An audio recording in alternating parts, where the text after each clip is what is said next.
July August আন্দোলনে সংগঠিত মানবতা বিরোধী অপরাধের মামলায় পতিত স্বৈরাচার সাবেক প্রধানমন্ত্রী শেখ হাসিনা সহ 4 জনের ফাঁসি চেয়েছেন ন্যাশনাল ইনস্টিটিউট অব নিউরোসায়েন্সেস ও হাসপাতালের সহযোগী অধ্যাপক মাহফুজুর রহমান।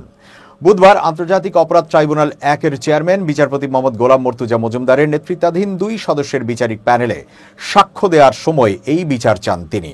অন্য যাদের ফাঁসি চাইলেন তারা হলেন সাবেক স্বরাষ্ট্রমন্ত্রী আসাদুজ্জামান খান কামাল, সাবেক সেতুমন্ত্রী ওবায়দুল কাদের ও সাবেক তথ্য প্রতিমন্ত্রী মোহাম্মদ এ আরাফাত।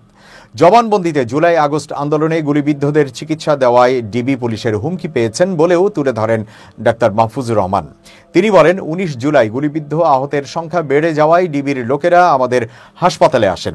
ওই সময় নতুন গুলিবিদ্ধদের যেন ভর্তি না করার জন্য তারা চাপ দেন। ডিবি পুলিশের সদস্যরা এই সাক্ষীকে বলেন, অতি উৎসাহী হবেন না, আপনি বিপদে পড়বেন।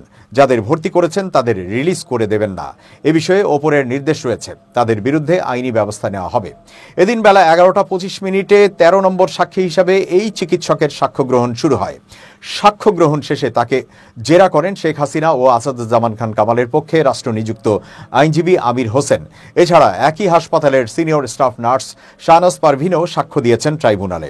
এ নিয়ে এখন পর্যন্ত এই মামলার 14 সাক্ষী জবানবন্দি দিয়েছেন।